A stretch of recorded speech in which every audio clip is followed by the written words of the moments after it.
In a small village nestled at the foot of the Himalayas, there lived a young man named Siddhartha. He was known throughout the village for his quick wit, sharp tongue, and fiery temper. Siddhartha's words could either charm or scald, but they were rarely soft-spoken. One day, a wise old monk arrived in the village. The villagers gathered around him, eager to hear his teachings. Siddhartha listened skeptically at first, but he found himself drawn to the monk's gentle demeanor and profound insights. After the lesson, Siddhartha approached the monk. "Venerable sir," he said, bowing his head respectfully, "your words were like drops of nectar, but I couldn't help noticing that you speak very little. Is there wisdom in silence too?" The monk smiled. "Ah, Siddhartha," he said, his eyes twinkling, "there is indeed great wisdom in silence. The Buddha taught that we should always be silent in 5 situations.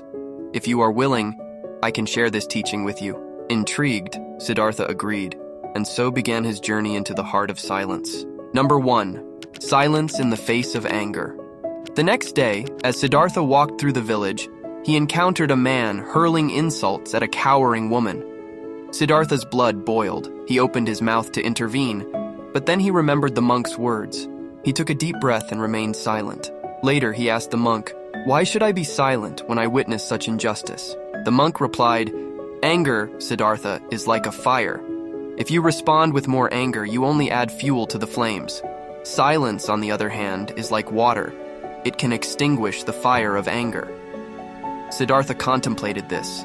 He realized that by remaining silent, he had avoided escalating the situation. His silence had provided a space for the anger to dissipate. Number 2. Silence in the presence of gossip. A few days later, Siddhartha overheard a group of villagers gossiping about a young widow. They speculated about her character and spread malicious rumors. Siddhartha felt the urge to defend her, but again, he remembered the monk's teaching and held his tongue. He asked the monk, "Is it not my duty to speak out against such slander?" The monk replied, "Gossip, Siddhartha, is like a poisoned arrow. If you engage with it, you risk being poisoned yourself. Silence, in this case, is a shield. It protects you from the venom of others' words and denies the gossip its power." Siddhartha saw the wisdom in this. By not participating in the gossip, he had refused to legitimize it. His silence had been a form of non-cooperation with malice. Number 3. Silence in times of conflict. One afternoon, Siddhartha found himself in the middle of a heated argument between 2 farmers. Each accused the other of stealing water from their shared irrigation canal. Siddhartha knew both men well and was tempted to offer his opinion. But once more, he recalled the monk's advice and remained silent. Later, he asked the monk, "What good is silence when conflict needs to be resolved?" The monk explained, "In the heat of conflict, words often serve to inflate egos rather than resolve issues. Silence, Siddhartha, can be a bridge. It creates a space for tempers to cool, for empathy to arise, and for compromise to be found." Siddhartha reflected on this. His silence had prevented the argument from escalating, and had given the farmers a chance to step back from their anger. Number 4. Silence in the face of suffering. One evening, Siddhartha came across a woman weeping by the village well. Her child had fallen ill, and she was afraid for his life. Siddhartha's heart ached for her, but he couldn't find the right words. So, he simply sat with her in silence. He later asked the monk, "What comfort can silence offer to the suffering?"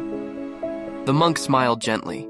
"Sometimes, Siddhartha, the most profound comfort we can offer is our silent presence. Words can feel hollow in the face of deep suffering, but silence can be a balm. It says, 'I am here with you. You are not alone.'" Siddhartha understood. His silent presence had been a form of deep empathy, a way of sharing the woman's pain without trying to fix it. Number 5. Silence in personal pain. Finally, tragedy struck Siddhartha's own life. His beloved mother fell ill and passed away. Siddhartha was consumed by grief. He withdrew from the village, spending his days in silent mourning. When he emerged, he sought out the monk. "In my own suffering," he said, "I found solace in silence." "Why is this?" The monk placed a comforting hand on Siddhartha's shoulder. "In silence, Siddhartha, we can hear the whispers of our own hearts. We can process our pain without the noise of the world intruding. Silence can be a sanctuary in which we heal ourselves." Siddhartha felt the truth of this deep in his bones. The silence had allowed him to grieve fully, to feel his pain without judgment, and to begin to find peace. the lesson of a lifetime. From that day forward, Siddhartha carried the wisdom of silence with him. He became known in the village not for his quick tongue, but for his compassionate presence. He learned to meet anger with calm, to respond to gossip with quiet integrity, to approach conflict with patient understanding, to offer comfort through silent empathy, and to embrace his own pain with gentle acceptance. And whenever the old monk visited the village, Siddhartha would sit with him in silent communion, grateful for the profound lessons he had learned. In the silence, Siddhartha had found not just wisdom, but a path to a more peaceful, compassionate, and fulfilling life. He had discovered that sometimes the greatest truths are found not in words, but in the spaces between them. For in silence, we can hear the whispers of our own hearts. And in those whispers, we can find the wisdom to navigate life's deepest challenges with grace, empathy, and understanding. In conclusion, the Buddha's teaching on always being silent in 5 situations offers profound wisdom for navigating life's challenges with grace and compassion. First situation: silence in the face of anger. By remaining silent when faced with anger, we avoid fueling the flames of hostility and create space for the anger to dissipate, promoting peace and understanding. Second situation: silence in the presence of gossip. Staying silent when hearing gossip prevents us from participating in the spread of harmful words and protects us from the negative effects of engaging in such speech. Third situation: silence in times of conflict. Silence during conflicts allows emotions to settle, facilitates empathy and active listening, and opens the door to finding mutually beneficial resolutions. Fourth situation: silence in the face of suffering. Offering silent presence to those who are suffering provides genuine comfort and support, showing deep empathy and a willingness to be there for them without judgment.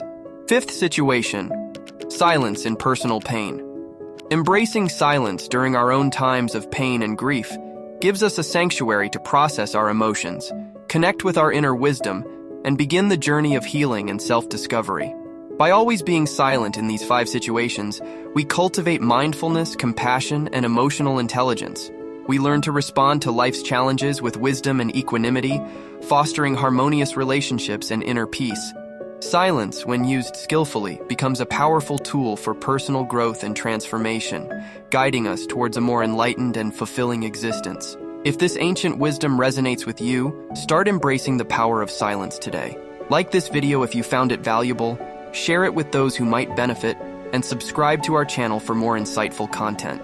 Comment below and let us know how you plan to apply the wisdom of silence in your life.